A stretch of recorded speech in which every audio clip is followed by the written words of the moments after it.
A autocensura é a melhor das censuras. E é isso que querem te vender como jornalismo profissional. Jornalismo profissional é esse que se recusa a publicar os fatos por ter medo de causar a ira do tirano. Olá, Edu Carvalho, melhor canal de corte do YouTube.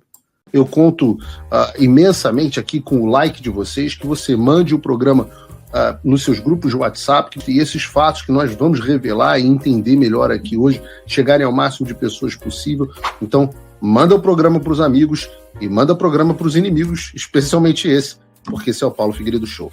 Bom, e se o assunto envolve Lei Magnitsky, eu tenho que dizer que uma das coisas mais importantes a quais nós tivemos acesso, responsável diretamente para que a gente soubesse o que vinha acontecendo por trás, com detalhes, por trás dos bastidores do Supremo Tribunal Federal, foi a série de reportagens da Vaza Toga.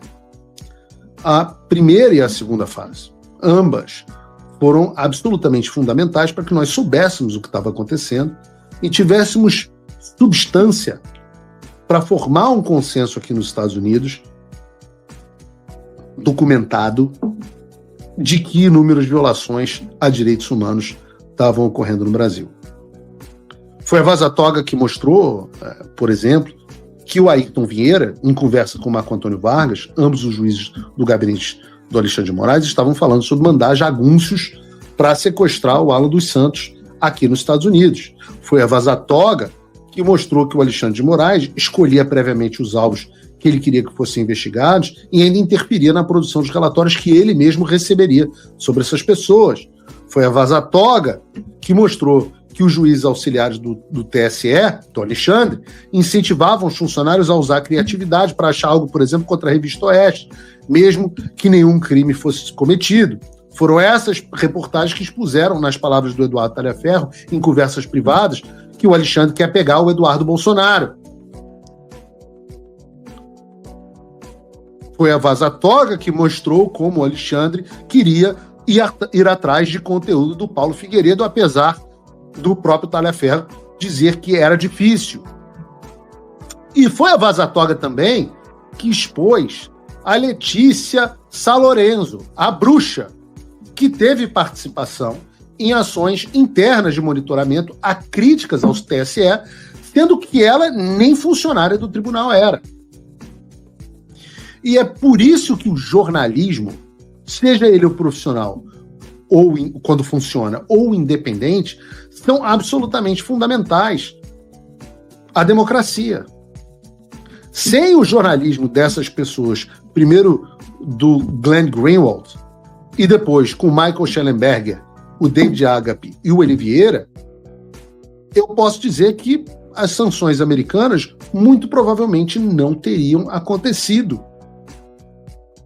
Sem a denúncia do Talhaferro, é verdade que também está sendo perseguido por isso, e foi longamente aqui entrevistado no programa, mas também pelo jornalismo corajoso dessas pessoas.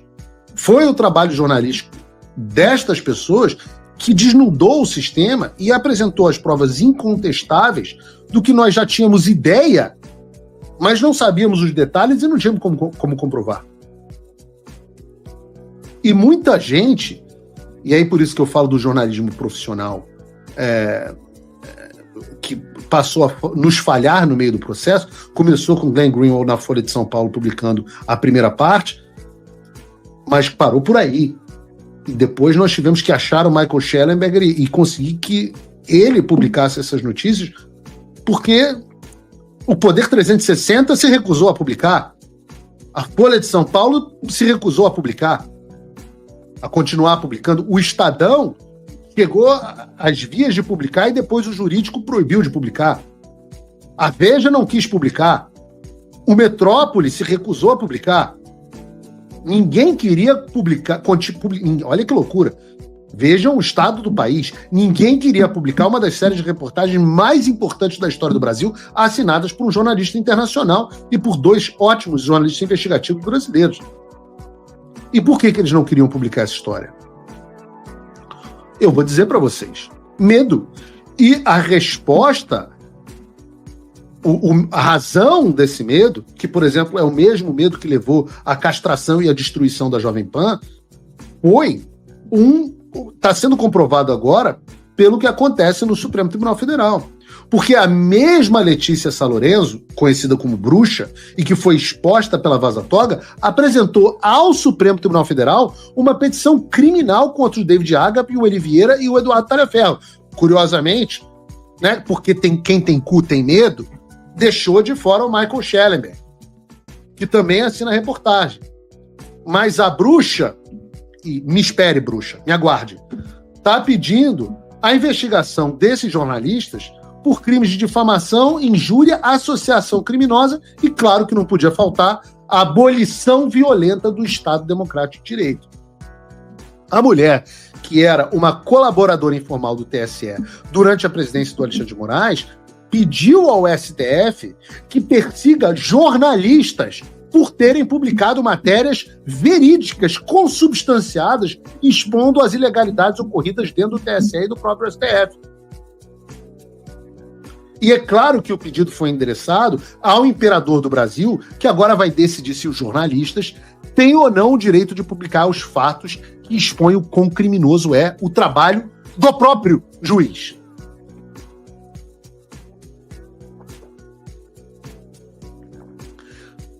E é exatamente por isso que a Folha de São Paulo, o Poder 360, o Estadão, a Veja, o Metrópolis e etc. O Globo nem tentaram.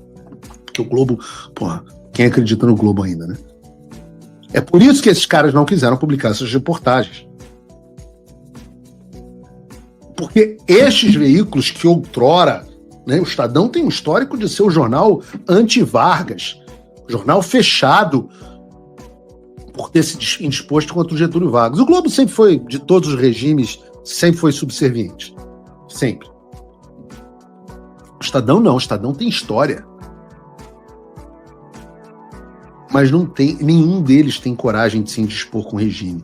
Nenhum deles tem a coragem de fazer jornalismo. Eles preferem se ater a publicar as reportagens autorizadas previamente pelo regime.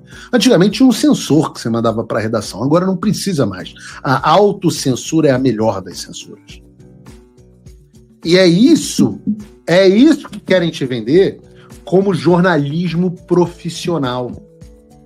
Jornalismo profissional é esse que se recusa a publicar os fatos por ter medo de causar a ira do tirano. E o pseudojornalismo, para tirar as palavras do Alexandre, que me chamou de pseudojornalismo, é o jornalismo que tem a coragem de publicar os fatos sem pedir permissão ao tirano. Eu tenho dito que fazer jornalismo no Brasil virou crime, e a prova está aí. Quem se opuser ao regime, inclusive dentro da imprensa, será esmagado. E há muitos colegas que aplaudem sem perceber que eles próprios já estão sendo censurados. Mas eles abaixam a cabeça porque, volto a dizer, o que seriam esses caras se não fossem os seus empreguinhos na Globo News? Paulo Figueiredo saiu da Jovem Pan, montou um programa que é líder em audiência, sempre barra a Jovem Pan em audiência, e ganha 10 vezes mais do que ganha esses mortos de fome. Porque trabalho, porque crio, porque estou inovando e porque falo com honestidade para as pessoas. Agora, o que aconteceria o que vai acontecer com Eliane Cantanhede? Vai catar lixo. Não corre nem o risco de catar lixo, porque pode se identificar e ficar dentro do lixo. Esses mortos de fome, por causa de uma tetinha, estão dispostos a... Sim, senhor. Não, vou manter a minha concessãozinha aqui, preciso manter minha concessão. Nenhuma espinha dorsal. Quem teve a espinha dorsal foi o jornalismo independente desses caras. E o que faz jornalismo independente é isso. E é por isso que a sanha do Alexandre é garantir que você só tem acesso ao jornalismo permitido pelo regime. Quem eles não conseguem controlar será destruído. E o que pessoas como o Alexandre Moraes e a Letícia Salorenzo querem é que às 15 horas de uma quarta-feira você não esteja assistindo ao Paulo Figueiredo Show, mas sim você volte lá para a Jovem Pan domesticada, liga na Globo News, liga na CNN. Porque, convenhamos, a verdade é que esses veículos de imprensa da chamada velha mídia, jornalismo tradicional, são servos ao regime. A função deles não é mais informar o leitor, o telespectador, os fatos, dar contexto, opiniões, etc. É omitir os fatos, quando necessário à imagem do regime, e também mentir sobre ele para criar uma versão paralela. A última coisa que eles querem é que você esteja aqui no Paulo Figueiredo Show, porque as coisas que o Paulo Figueiredo fala podem até ser verdadeiras, mas elas contribuem para a desordem informacional. Elas contribuem para que você comece a duvidar das instituições. Elas contribuem para que você pense, ser livre para questionar as autoridades. E isso, Deus me livre, não é permitido. Olá, amigos do canal Olavo do Carvalho, espero que vocês tenham gostado desse vídeo assim como eu gostei e resolvi vir aqui compartilhar com vocês. Lembrando que se vocês gostam desse tipo de análise política e comentários que a grande mídia acaba sempre escondendo da gente, se inscreve aqui no canal para você não perder nenhum vídeo que vão ao ar todos os dias às 18, 19 e 20 horas de segunda a segunda, ou seja, o canal não para. Então, para você não perder nada, ative o sininho das notificações e se inscreve aqui no canal. Se você quer fazer a sua parte para um país melhor, você pode se tornar apoiador do Paulo Figueiredo, esse jornalista que vem fazendo a diferença lá nos Estados Unidos junto com o Eduardo Bolsonaro. Eles fizeram o que 512 deputados e 81 senadores não conseguiram fazer pelo nosso país. Então, para que esse trabalho continue, é fundamental que eles tenham apoio. Entra aqui no link da descrição, pega o cupom Olavo do Carvalho, que é um presente nosso aqui do canal para você, e se torne um apoiador. Cada pessoa que entra e vira um apoiador faz muita diferença. Paulo Figueiredo não tem apoio governamental e não recebe dinheiro público para fazer o que ele faz. Ele tira do bolso dele. Então, se você quer apoiar, tem um link aqui na descrição, tem o nosso presente, e com menos de $5 por mês você faz a sua parte. Se você quer se tornar um apoiador ainda maior, fazer mais diferença e poder se comunicar com Paulo Figueiredo, ter acesso ao e-mail dele, a uma reunião mensal com os patronos Gold, você vira patrono Gold. É $50 por mês e você tem acesso a um grupo exclusivo com pessoas brilhantes e que tem debates de excelentíssimo nível lá dentro. Então não perca tempo, faça a sua parte, porque o Paulo Figueiredo e o Eduardo Bolsonaro estão fazendo a dele. Valeu!